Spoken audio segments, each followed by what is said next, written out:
I'm going to take this hand and then I'm going to come over. Okay.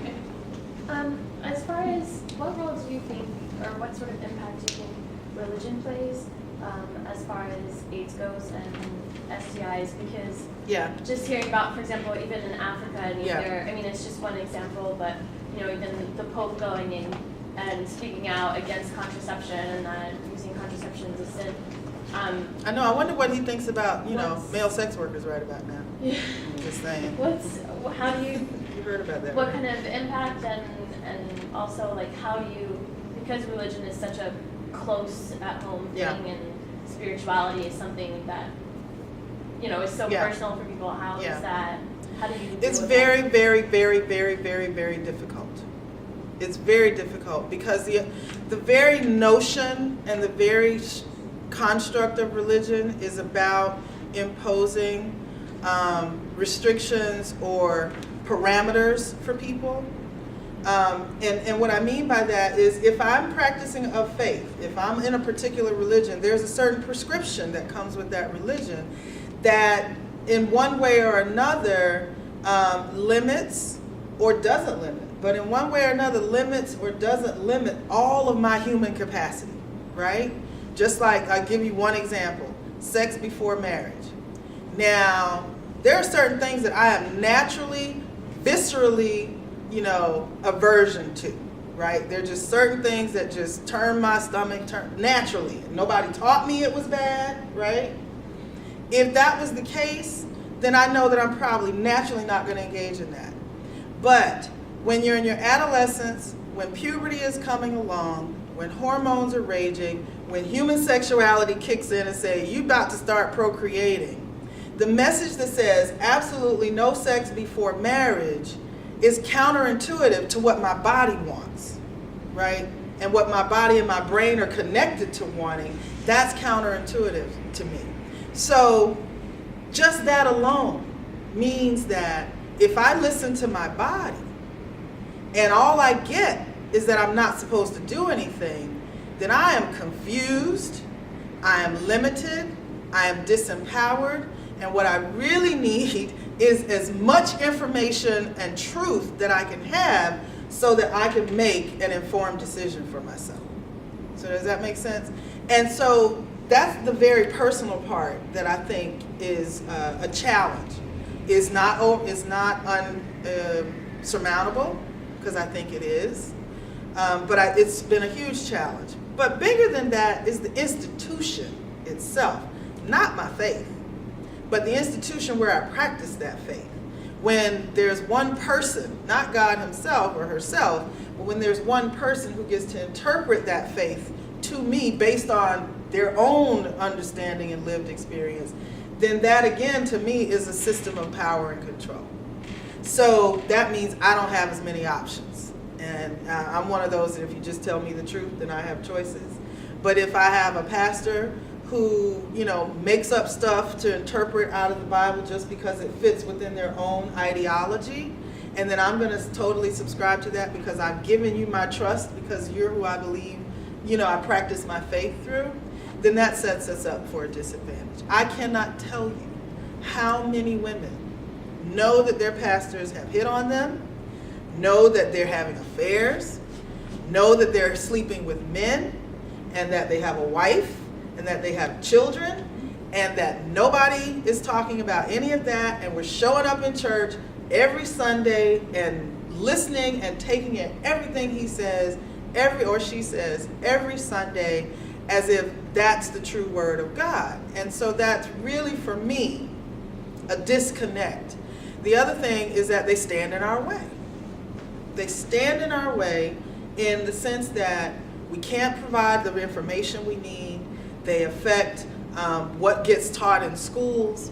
They affect what gets put on television, what we can hear on the radio. And so that actually limits the opportunities to provide as much information as possible. Now, what I say on the other side is that what we do is work with faith institutions that are more progressive, that get the message, that are all, what a wonderful pastor friend of mine, and there's so many programs. I don't know if you're familiar with the Balm in Gilead. the Balm, and this is in the Christian faith tradition, the Balm in Gilead is an organization that was founded here in New York that provides technical assistance to pastors and faith leaders and congregations across the country on how to maintain your faith, but also be all-inclusive around HIV prevention, education, violence. Balm in Gilead is even a part of the cervical cancer campaign. So working with churches and faith communities around educating around HPV and the vaccine and cervical cancer, which also was a pretty big step to broach with a lot of these faith institutions. So there's an organization in Nashville, Reverend Edwin Sanders,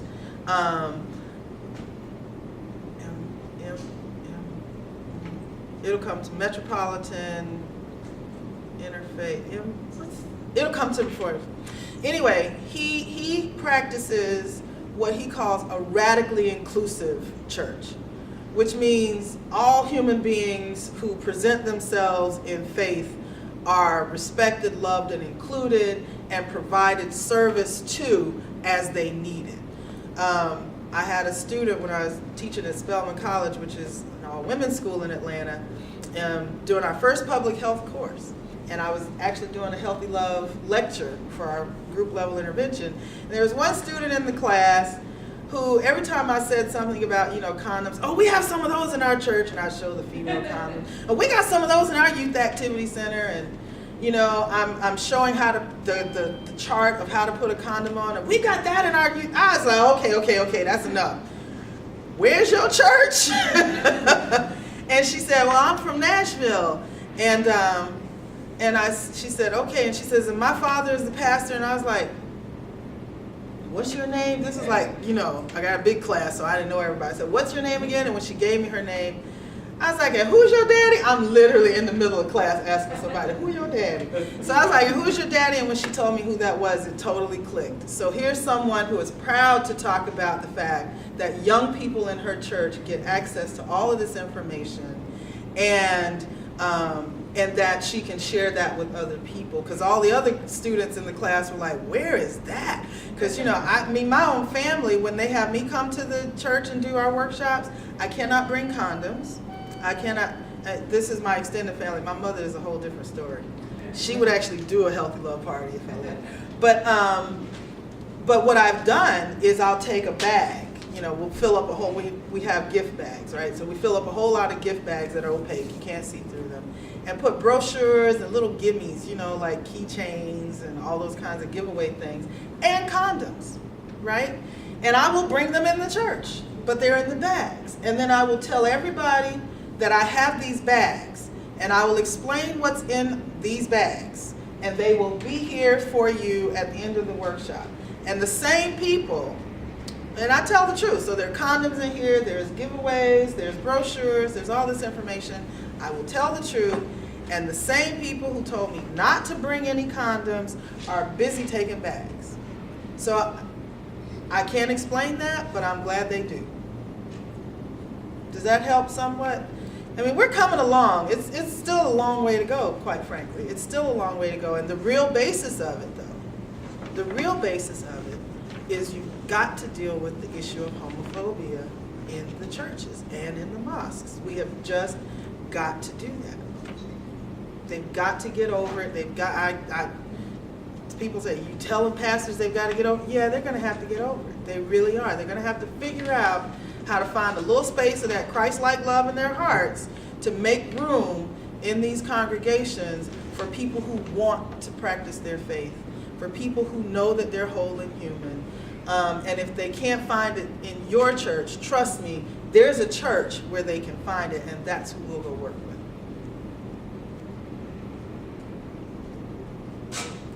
I just wanted, if you didn't have a question, I just want to thank you very much for coming. You guys were an excellent speaker, and I learned a lot. Thank you. And tell me your name again from Clearwater. I'm Lori Off. Yes, I'm the General Federation of Women's Clubs. I'm the United Nations Chair for Florida. This is my first time attending CSW. All right. Welcome. Anything else? Yes. Huh? I said it's almost, you're finishing the program, right? Yeah, we're coming to a bit of an end. But you're welcome to take a couple of the pieces that we talked about in terms of our materials. These are just some tools that we use in our session. Yeah. Yes, ma'am. And thank